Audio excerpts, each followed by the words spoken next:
After my wife's passing, I shared my lunch with a stranger. He then gave me a number, whispering, "Payback is here. Your father-in-law will answer." Nothing could prepare me. You know that gut-wrenching feeling when you're standing at your wife's funeral, holding your newborn son, and her own family is there, not to mourn, but to spit venom at you? They called her a stain on their name, called my child filthy blood. My world had already shattered, but in that moment, something primal ignited inside me. I was utterly powerless, yet I swore, right there over her coffin, that I would make them pay for every single tear, every insult, every injustice. But how do you fight an empire when you're just a broken man from the Bronx, with nothing left but a baby in your arms and a burning rage? Well, let me tell you, sometimes a way out appears in the most unexpected places. Like from a frail, homeless old man in a park who, after I offered him half my sandwich, looked at me with eyes that saw right into my soul and said, "Call me when you truly need a way out." A few days later, sitting across from him in a quiet cafe, his gaze was intense, unwavering. He just looked at me and said, "I know they've taken everything from you. Work with me. We'll make those people pay and take back what you've lost." And in that instant, I knew. This wasn't just a chance for justice, it was a declaration of war. My name is Darren Banner. And to truly understand why I was ready to risk everything for a mysterious stranger's haunting promise, I need to take you back, right to the beginning. Back to the impoverished streets where I grew up, with dreams bigger than the leaky rooftops of our tiny house. I was born in a working-class neighborhood in the Bronx, New York. The smell of machine oil, the constant blare of truck horns, that was the soundtrack of my childhood. Our small house, tucked away on a narrow street, had stained walls and a roof that wept every time it rained. My father, Tom Banner, was a handyman. His hands were rough, calloused, but they were magic with a hammer or a wrench. My mother, Dorothy, worked 2 jobs just to keep us from sinking. By day, she taught part-time at a nearby elementary school. By night, she was behind the counter at a greasy diner.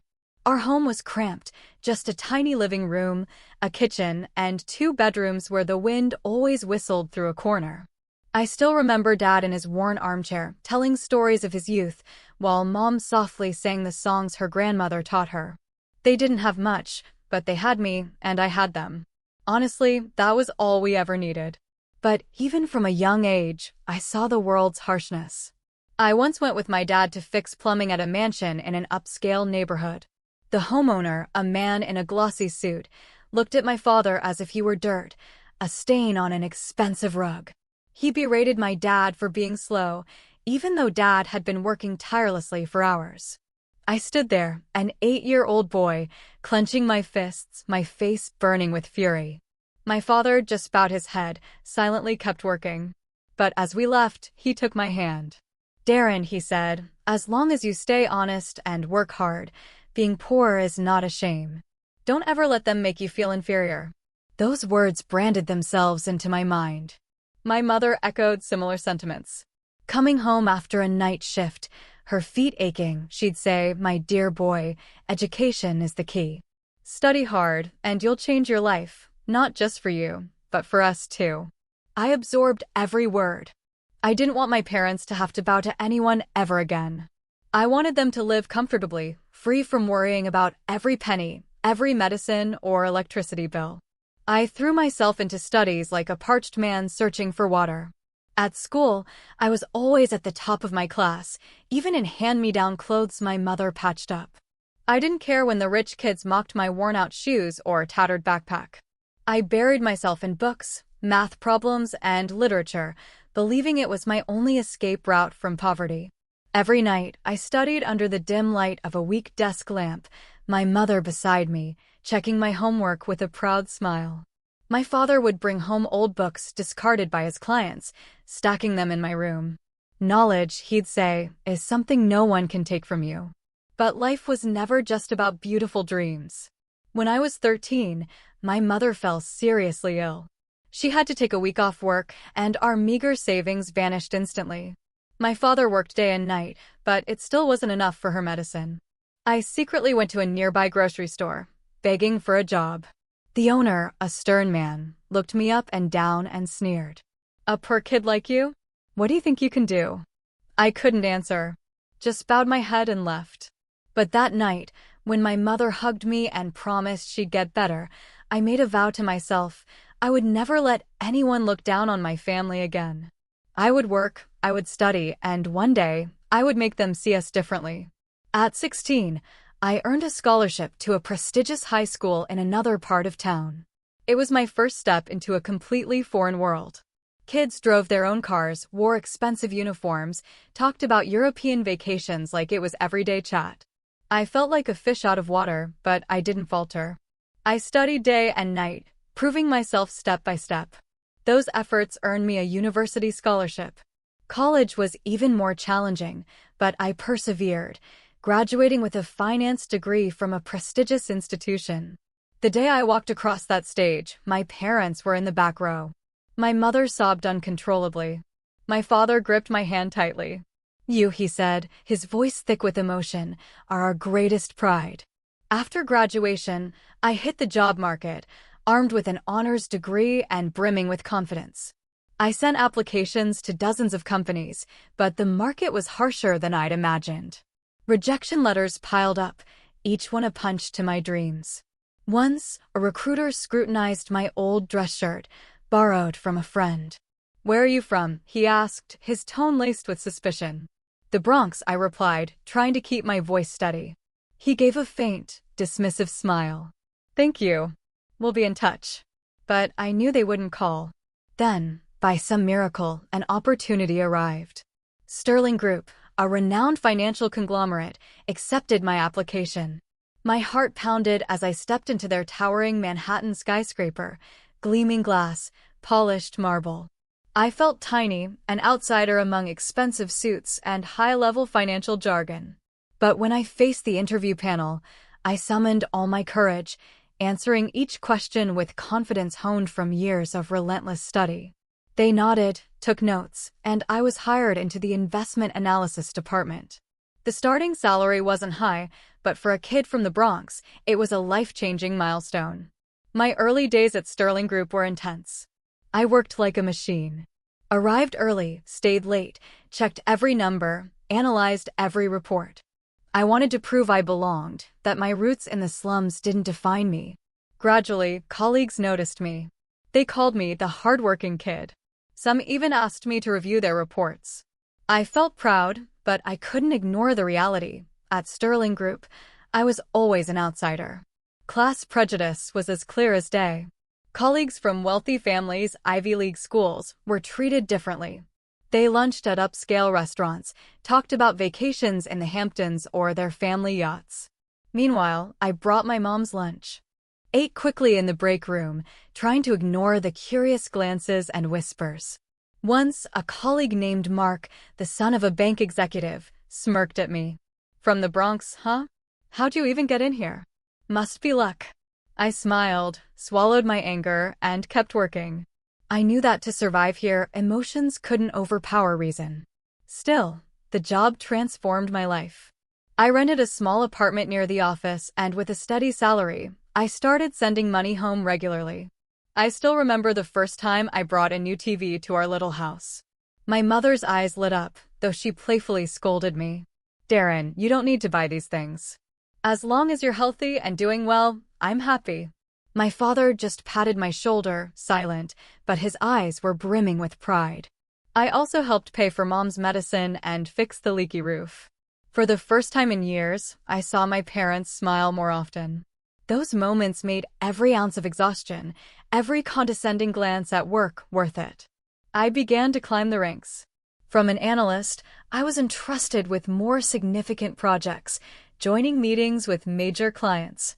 My boss, Mr. Harris, a stern but fair man, once called me into his office. "Darren," he said, "you've got what it takes.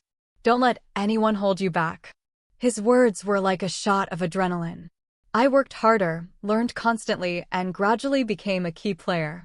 Colleagues started to respect me, no longer calling me the kid from the Bronx. But not everyone looked at me with kindness.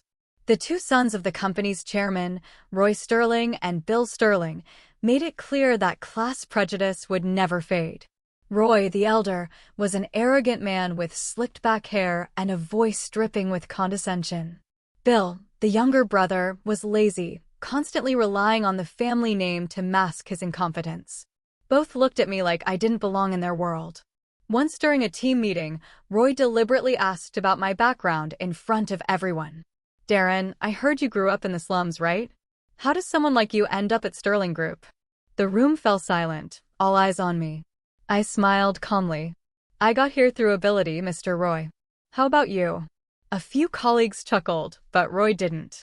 From that moment, I knew I was a thorn in his side. Still, I didn't let it bother me. I kept working, visiting my parents on weekends, bringing groceries and stories about my job. My mother would hug me, praying for my safety. My father would retell old stories, as if to remind me that no matter how far I went, I was still the boy from the Bronx, raised in a home full of love. But everything changed when I met Ava Sterling, the only daughter of the company's chairman, Gregory Sterling. It was at the company's 50th anniversary gala. Ava appeared in a simple green dress, standing out like a beacon of light among the polished suits and superficial smiles. I was in a corner, holding a glass of orange juice, trying to blend into the unfamiliar atmosphere. I wasn't used to such occasions, where people laughed and talked about yachts and European vacations. But when Ava's eyes met mine, I felt a strange warmth. She walked over, her smile gentle, devoid of arrogance. "You're Darren, right?" she asked, her voice clear like a bell. I nodded, a bit flustered, not expecting the chairman's daughter to know my name. We started talking. Ava asked about my work, my financial analyses, and I was surprised by her sincere listening. She wasn't like the rest of the Sterling family. No trace of Roy's arrogance or Bill's laziness. She was intelligent, sharp, yet full of emotion, as if she understood the struggles I never spoke aloud. Our conversation lasted longer than I expected, and by the end of the gala, I realized I had smiled more in those few hours than I had in the entire past month. In the days that followed, Ava and I ran into each other more often, sometimes in the office hallways, sometimes in the cafeteria. She always found a way to strike up a conversation. And though I tried to keep my distance, I couldn't resist being drawn to her warmth. We started meeting outside work, sharing brief coffee breaks at a small cafe.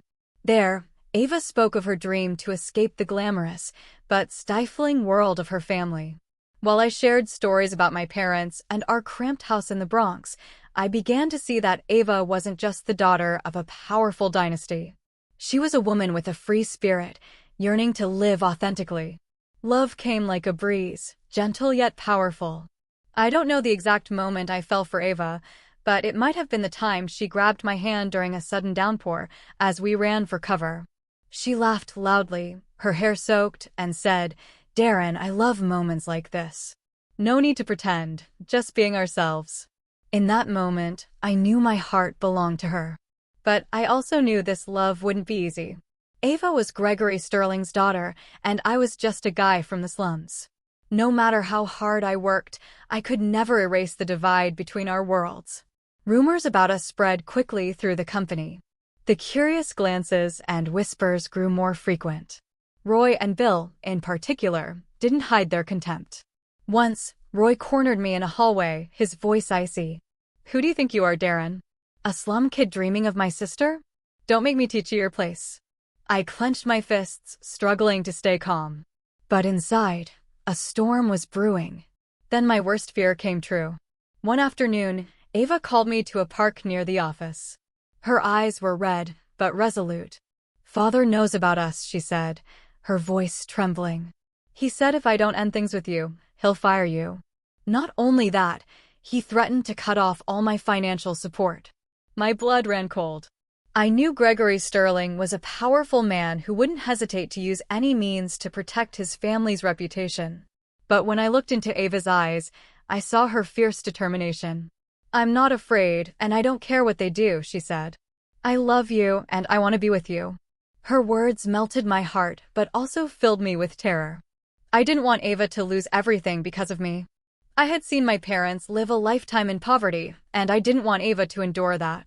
But she gripped my hand tighter than ever. "We'll get through this together, Darren. I believe in you." In that moment, I knew I couldn't turn back. I loved Ava, and I would fight to keep her by my side, even if it meant facing the world. We decided to get married, despite all objections.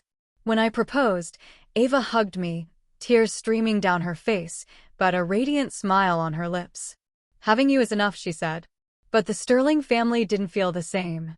Gregory summoned me to his office, a grand room adorned with expensive paintings and windows overlooking Manhattan's skyline. He sat behind his desk, his gaze cold and piercing. "You think you're worthy of my daughter, Darren?" he asked, his voice low but commanding. "You don't belong in this world. If you persist, I'll make sure you lose everything, your job, your reputation, everything." I stood tall, meeting his eyes. "Sir, I love Ava, and I won't let anyone take her from me." 2 months later, we held our wedding in a small, simple, but warm church. Only a few close friends, my parents, and my relatives attended. My mother, in a modest, but carefully chosen dress, hugged Ava and said, "You're the pride of our family. Take care of my boy, okay?" Ava burst into tears, embracing my mother tightly. My father patted my shoulder, his eyes full of pride, but tinged with worry. Not a single member of the Sterling family showed up. No blessings, no glances. They saw our marriage as a stain, a disgrace to the family, as Roy had once shouted in my face. After the wedding, Ava and I moved into a small apartment in the suburbs. It wasn't luxurious, but it was our home. Every night, as Ava lay in my arms, I felt like the happiest man alive. But deep down, I knew the storm wasn't over. Gregory Sterling wasn't the kind of man to let things go easily. The storm hit just a few weeks after our wedding. One morning at the office, Mr. Harris, my boss, called me in. He looked at me, his eyes heavy. "Darren," he said, his voice low, "you're fired. It's an order from above." I tried to intervene, but no one can go against Gregory Sterling. I stood there, feeling as if the floor beneath me had collapsed. I wasn't entirely surprised. I'd anticipated Gregory's retaliation. But the sensation of having the job I'd poured my sweat and tears into ripped away still cut like a knife through my heart. I returned to our apartment, trying to keep a calm expression, not to worry Ava. But she knew. Ava always knew. She was sitting on the sofa, her eyes bright but filled with concern. "Darren, what's wrong? You're not okay. I can tell." I sighed, pulled her into my arms, and told her everything. She held my hand, gripping it so tightly I could feel the pulse of her heartbeat. "We'll get through this, Darren," she said, her voice resolute. "They can take your job, but they can't take our love." But the Sterling family wasn't done. Shortly after, Ava received a letter from her father. Her financial support, bank accounts, credit cards, even her inheritance, all cut off. "You chose a filthy pauper," the letter read, its tone as cold and sharp as a blade. "You will pay for your foolishness." Ava read the letter, her hands trembling, then tore it to pieces. "They're not my family," she said, tears streaming down her cheeks. "You and your parents are my real family." I held her, trying to hide the fear gnawing at my heart. I threw myself into finding a new job, sending applications everywhere. But every door slammed shut in my face. One recruiter was blunt. "Darren, you have a strong resume, but no one dares hire you. You've crossed the Sterlings. They have more power than you realize." I slowly realized Gregory and his family had used their influence to manipulate the system, blocking me from any decent job. We survived on Ava's meager savings and small loans from my parents. But with each passing day, our future grew dimmer. Amid those hardships, a spark of joy arrived unexpectedly. Ava was pregnant. When she told me in our tiny kitchen, it was as if the whole world lit up. I knelt down, hugged her, tears rolling down my cheeks. "We're having a baby." "Thank God," I whispered, my voice choked with emotion. She smiled, placing my hand on her belly. "A boy," she said, her eyes sparkling. "I want to name him Tony, after my grandfather, the only person in my family who ever truly loved me." I nodded, feeling a surge of new strength. But that joy didn't last. As Ava entered her 8th month of pregnancy, she began to weaken. She was often exhausted, sometimes fainting without explanation. I took her to the hospital, my heart pounding with worry. The doctor said she had a rare but dangerous pregnancy complication. We'll do everything we can, they said, but I saw the unease in their eyes. I held Ava's hand, trying to stay calm. But inside, a storm was raging. I couldn't lose her. I just couldn't. The day Ava went into labor, I stayed by her side in the delivery room, gripping her hand, praying with every ounce of faith I had left. But then the doctor pulled me aside, his voice trembling. Darren, we have a problem. Ava's condition is critical. We may only be able to save the mother or the child. The world seemed to collapse beneath me. Save Ava. I nearly shouted, my voice breaking with desperation. Save my wife, please. In a panic, I rushed back to the delivery room. Ava lay there, her face pale, her breathing faint. She seemed to sense something. She struggled to open her eyes, her trembling hand reaching for mine, whispering, Darren, you have to save our baby. Promise me you'll protect Tony. I shook my head, tears falling like rain, unable to accept the thought of losing her. But Ava squeezed my hand tightly, her voice weak but resolute. Let me do this for our child. You have to be strong for Tony. I collapsed beside her bed, sobbing like a child. Every second felt like a death sentence. Then the doctors made their final decision. Tony was born a tiny but healthy boy with clear eyes, just like his mother's. But Ava, the woman I loved more than life itself, was gone forever. I sat motionless, holding Tony in my arms, feeling my heart shatter. She had sacrificed everything to give our son life, and I, helpless, could do nothing to save her. Ava's funeral took place on a rainy day. I stood by her coffin, trying to keep myself from breaking down. My parents came, standing silently beside me, my mother holding Tony and weeping. The Sterling family showed up too, but not to mourn. Roy approached, his eyes full of contempt. This is the result of your stupidity, Darren. That child is a stain of filthy bloodline. Bill stood nearby, smirking. You should get out of here before things get worse.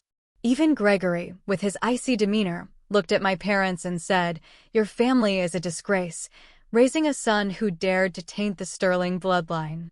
My father bowed his head, holding my mother's hand, trying to stay calm. My mother clutched Tony tighter, shielding him from those venomous words. I stood there, blood boiling, but utterly powerless to act. Deep within me, a fire began to burn, not of hatred, but of absolute, unshakable determination. I swore I wouldn't let the Sterlings continue to trample on the people I loved.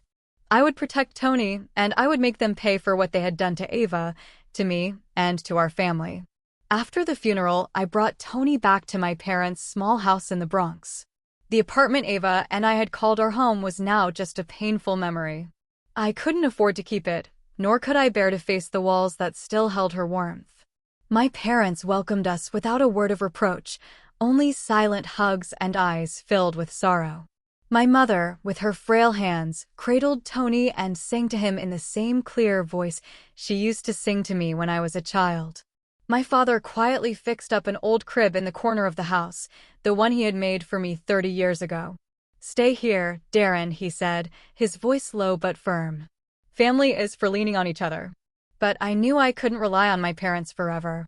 They were getting old, their health declining, and their meager savings were barely enough for their medicine and living expenses. I had to stand up, to find a way to provide for Tony and care for my parents. I began the job search again. I knew the Sterlings had used their influence to ensure I wouldn't find any decent-paying job in New York.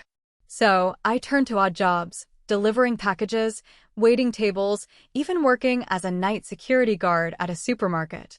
Every day, I left home before the sun rose and returned when Tony was already asleep in my mother's arms. The little money I earned was just enough for Tony's formula and to cover utility bills. Some nights, I sat by his crib, watching his tiny face, and felt an indescribable pain. Tony had Ava's eyes, bright, gentle, and full of life. Every time I looked into them, it was as if Ava were reminding me, be strong for Tony. My life became an endless cycle of exhaustion and disappointment. I worked 16 hours a day, but it was never enough to provide for my family. My mother started coughing more frequently, and my father, though he tried to hide it, couldn't conceal the back pain that plagued him whenever he tried to fix something around the house. I brought home money, but it disappeared quickly into medicine, diapers, and mounting bills. Once, I had to sell the watch Ava had given me, a gift she bought with her last bit of savings before her family cut her off. As I handed the watch to the buyer, it felt like I was selling a piece of my heart. But I had no choice. Tony needed to eat, and my parents needed to live. In my weakest moments, I questioned everything. Had I done the right thing? I had fought for love, defying all prejudice, but the cost was Ava's life. And now I was dragging my entire family into the storm. Some nights, when Tony cried for milk I couldn't afford to buy right away, I sat in the corner of the kitchen, my head buried on the table, feeling more helpless than ever. I missed Ava, her smile, the way she held my hand and said we would overcome everything. But now she was gone, and I was left with Tony, a tiny, innocent child who depended entirely on me. An inner conflict gnawed at me every day. I loved Tony, loved my parents, but I couldn't bear the feeling that I was failing them. I longed to give Tony a better life, to let my parents rest after years of hardship. But I didn't know where to begin. Once, when I looked in the mirror, I barely recognized myself. Dark circles under my eyes, disheveled hair, a gaunt face worn by exhaustion. I wondered, was this still the Darren that Ava loved? Was this still the man who swore to change his family's life?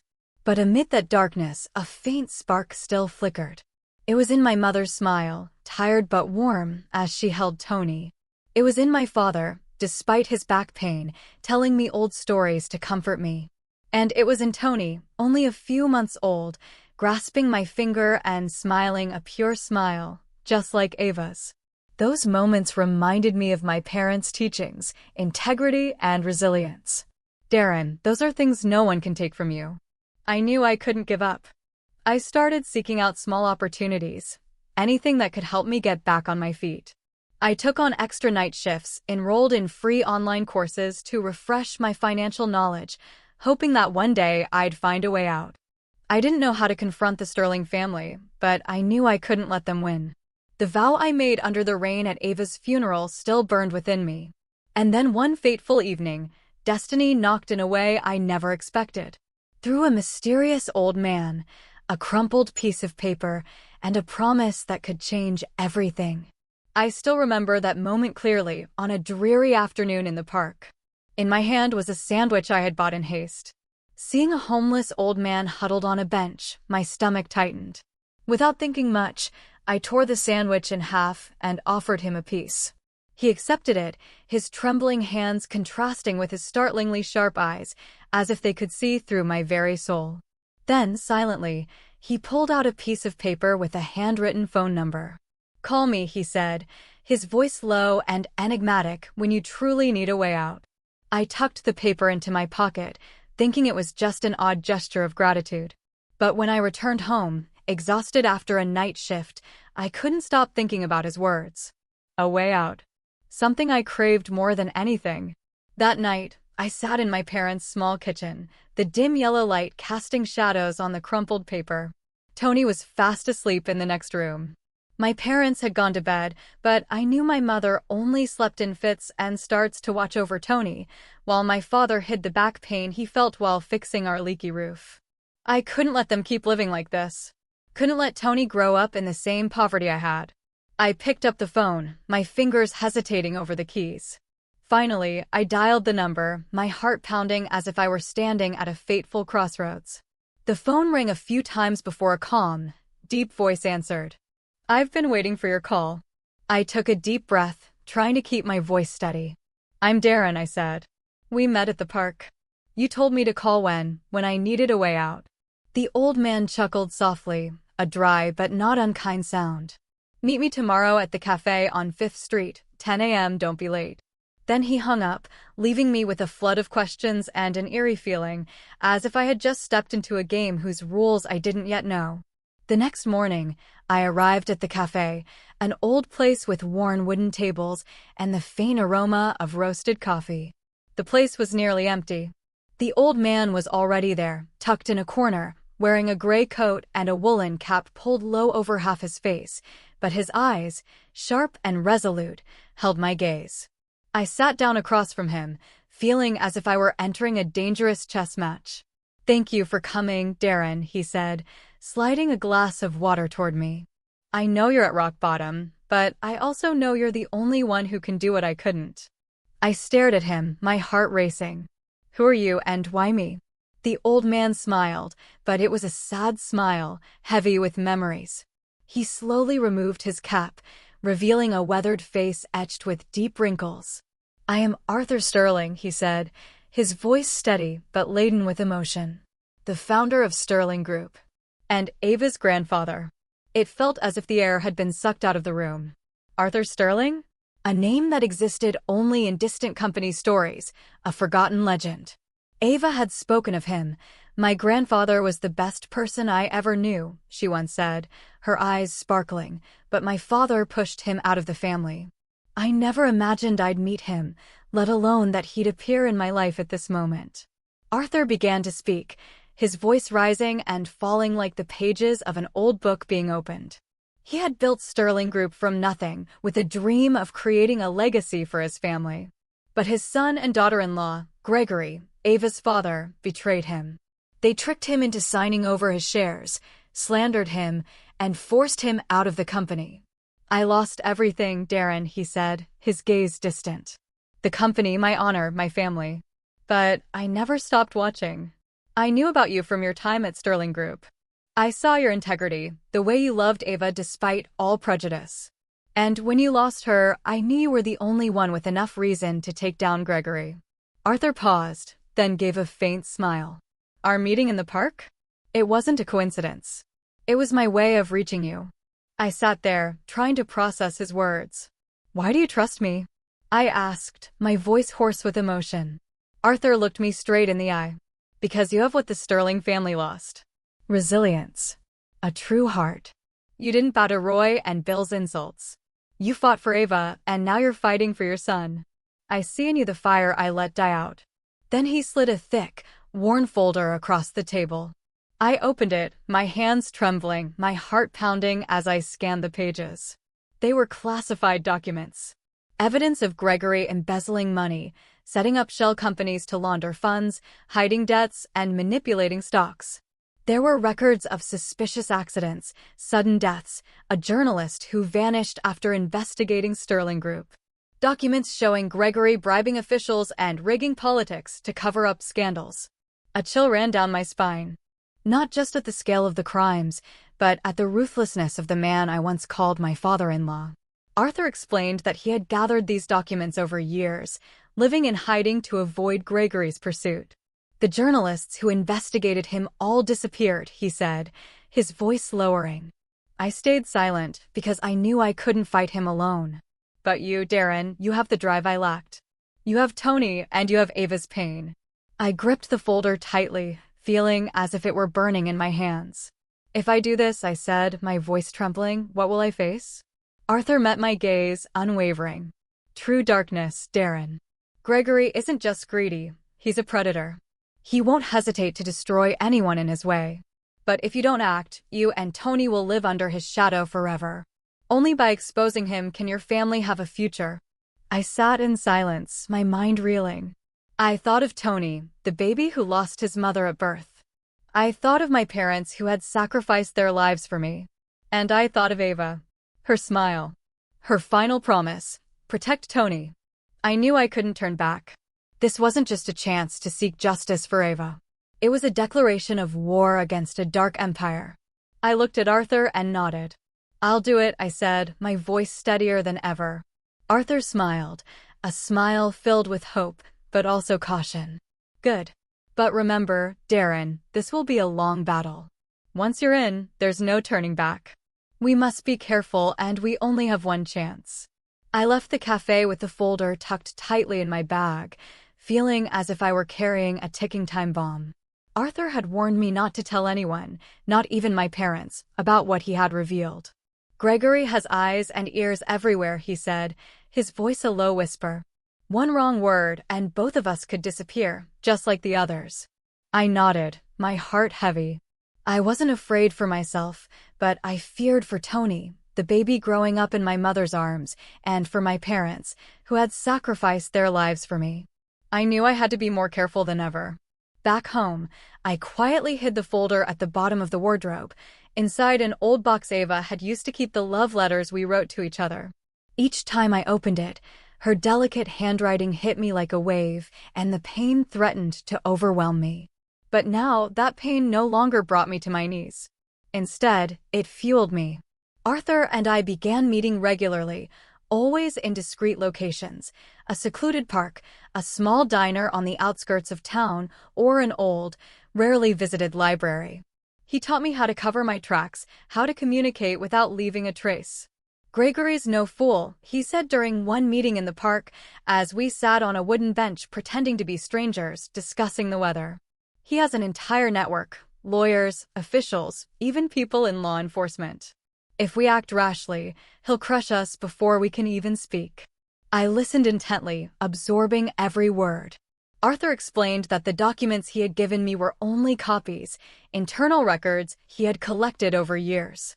They were enough to cause a stir, but lacked the legal weight to hold up in court. "We need the originals," he said, his eyes sharp. "And we need living witnesses, people who worked for Gregory, who saw his crimes firsthand. But they're scared, Darren. They know what happens to those who dare to stand against him." I thought about his words, about the journalists who disappeared, the suspicious accidents detailed in the folder. A chill ran down my spine, but I refused to let fear take over. "So, what do we do?" I asked. Arthur leaned closer, his voice dropping. "We strike from the shadows.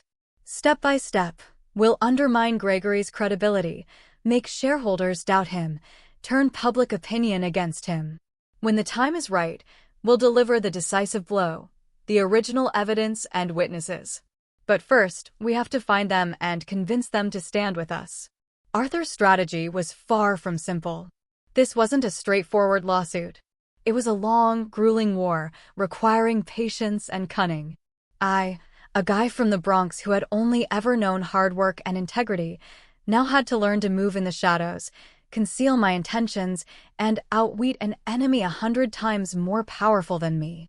Arthur began guiding me into his world, a world of secret connections and meticulously calculated plans. He introduced me to a few people he called allies in the dark. There was a former accountant from Sterling Group who had worked under Gregory, but was fired after uncovering shady transactions.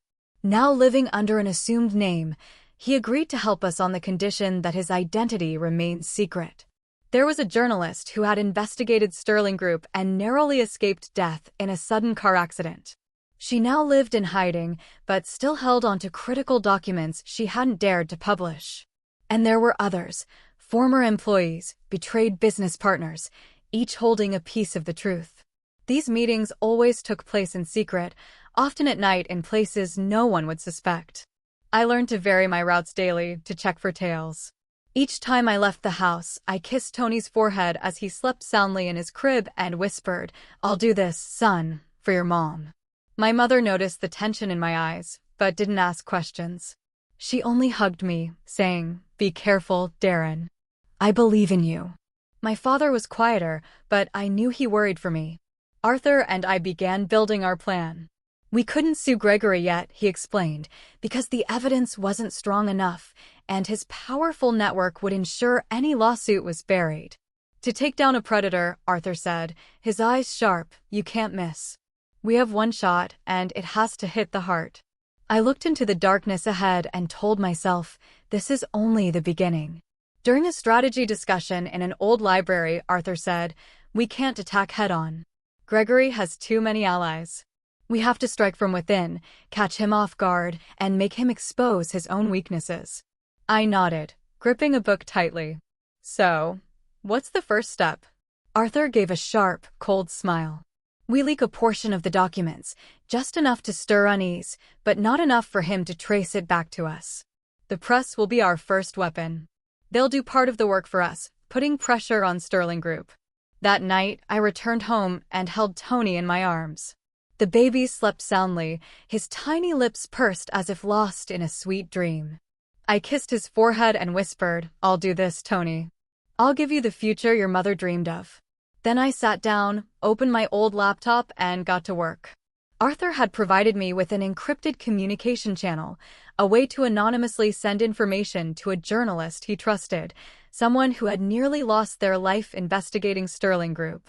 I selected a document from the folder, an internal report about a shell company Gregory used for money laundering, along with a few notes about suspicious transactions. I didn't sign my name or leave any trace. When I hit send, my heart pounded as if I had just fired the first shot in a war. A few days later, I saw the results. A small article appeared in a reputable financial newspaper with the headline, "Sterling Group, is there something shady in their financial reports?" The article didn't name Gregory directly, but it cited figures from the document I had sent, raising questions about the company's transparency. I read it in the corner of my parents' kitchen, feeling a surge of adrenaline. For the first time, I felt like I was no longer a victim. I was fighting back. But Sterling Group's response came faster than I expected. Gregory, backed by his formidable PR team, immediately held a press conference. I watched it on TV while my mother cradled Tony in the living room. Gregory, in an expensive suit, stood before the microphones, his voice smooth as a seasoned politician's. "These allegations are baseless," he said, his eyes cold and piercing. "This is nothing but a ploy by competitors to undermine the confidence of our shareholders and clients. Sterling Group has always been transparent and committed to its values."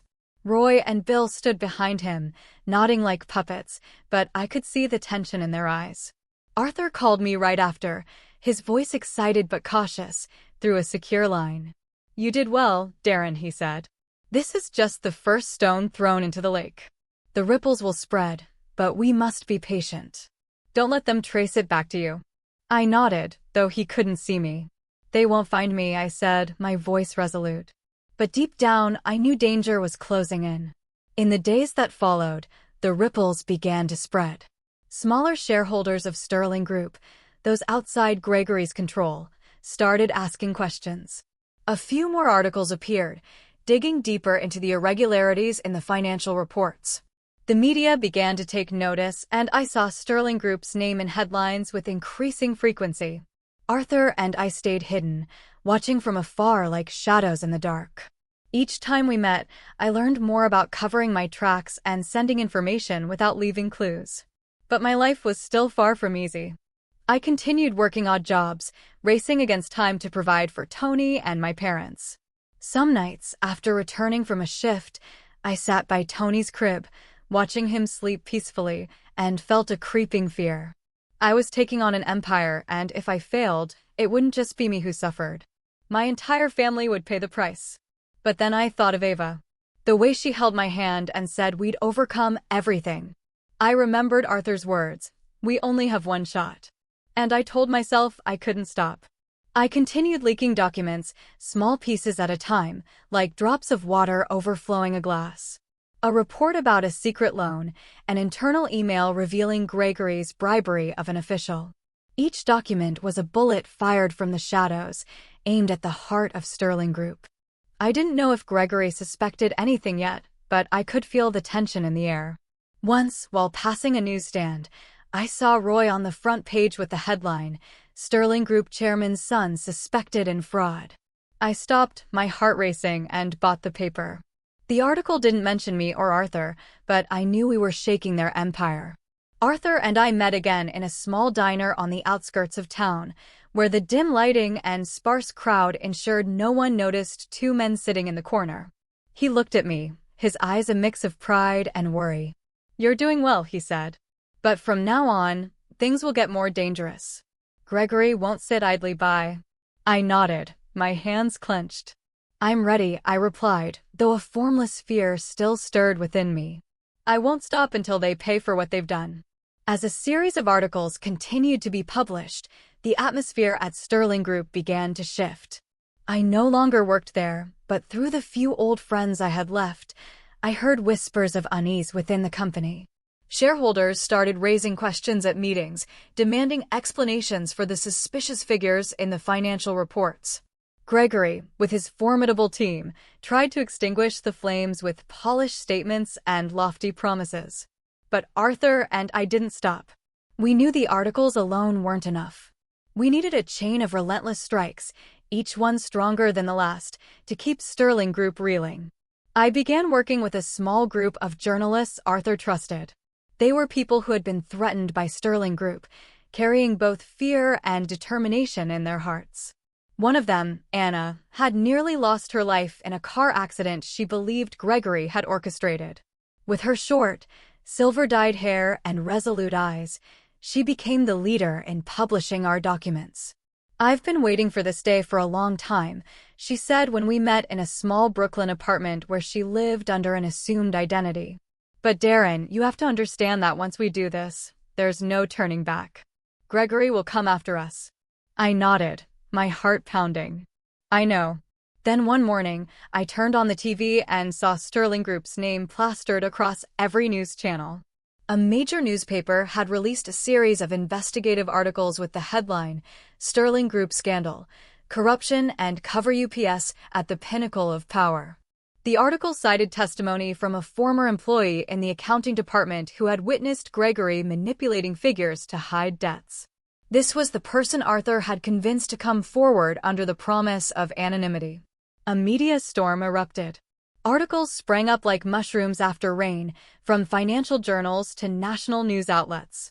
Each day brought new revelations: a shell company exposed, a suspected bribe to an official, a partner pulling out of a deal with Sterling Group over scandal concerns. The company's stock price began to plummet, and I heard that major shareholders were holding secret meetings demanding answers from Gregory. On social media, the news spread like wildfire, with thousands sharing articles and questioning the company's transparency. Meanwhile, witnesses who had once stayed silent began to speak out. Another former accountant, fired by Gregory for refusing to sign off on a falsified report, contacted Anna and provided more evidence. A former business partner of Sterling Group, betrayed by Gregory in a deal, appeared on a television program, publicly criticizing the company. And then something I hadn't expected happened. A journalist who had disappeared after investigating Sterling Group turned out to be alive. She appeared in an anonymous interview, recounting how she had been threatened and forced to go into hiding. These stories, each a small piece of the puzzle, came together to form a clear picture of Gregory Sterling's greed and ruthlessness. The pressure from public opinion grew immense. Major partners of Sterling Group began canceling contracts, fearing association with the scandal. Panicked shareholders sold off their stocks, causing the company's market value to plummet. Arthur and I remained anonymous, letting the press do its work. Each time I saw Gregory's name on the news, I felt a small piece of justice being served. But I also knew we were entering the most dangerous phase. Gregory wouldn't sit idly by and watch his empire crumble. He would strike back, and when he did, Arthur and I had to be ready. In the days that followed, the news was dominated by reports about Sterling Group, with increasingly sharp headlines: "Sterling Group Scandal. Is this the fall of an empire?" Or "Chairman Gregory Sterling faces pressure from shareholders and investigators." I sat in my parents' small kitchen, my eyes glued to the TV screen. I knew Gregory was hunting for the person behind the leaks. Once, I received a message from an old friend at Sterling Group, warning me that Roy and Bill were interrogating every employee and had even hired private investigators to trace the source of the documents. "Be careful, Darren," the message read. "They're furious." My heart raced as I read it. Then I deleted it immediately. I didn't respond, leaving no trace. The major shareholders of Sterling Group, once loyal to Gregory, began to waver. They no longer trusted his smooth promises or the polished speeches from his PR team. An extraordinary shareholders' meeting was called, and this time, it wasn't under Gregory's control. Arthur received word from an old ally on the board, a man who had worked with him in the early days of Sterling Group. "They're losing faith," he told me during a meeting in a small diner, his eyes gleaming with hope. "The shareholders want to act to save the company. This is our chance, Darren." We began preparing for the final blow. Arthur reached out to his allies, those betrayed by Gregory, to gather more original evidence, signed contracts, undeniable emails, and even recordings from a former assistant who had taped Gregory's secret meetings. I worked day and night, reviewing every document, ensuring no mistakes. On the day of the shareholders' meeting, Arthur and I stayed away. We couldn't show our faces or let Gregory know we were behind it all. Instead, we sent the original documents to Anna. With a courage I couldn't help but admire, she passed them to a group of major shareholders and an investigative agency. As the meeting began, the atmosphere in Sterling Group's conference room was like a powder keg ready to explode. I watched the meeting live through a secret link Anna provided. Gregory stood at the podium, trying to maintain his composure, but I could see the tension in his eyes. The shareholders, usually silent and compliant, now stood up, confronting him with pointed questions. An older man representing a major investment fund held up a stack of documents, the very evidence we had sent. "Mr. Sterling," he said, his voice ringing through the silent room. "How do you explain these funds? The shell companies? The bribes recorded in your own emails?" The room erupted in whispers and stunned glances. Roy and Bill, seated beside their father, turned pale. Gregory tried to respond, his voice trembling but still laced with arrogance. "This is slander," he declared, losing his composure. "These documents are fabricated, spread by competitors to bring me down." But no one believed him anymore.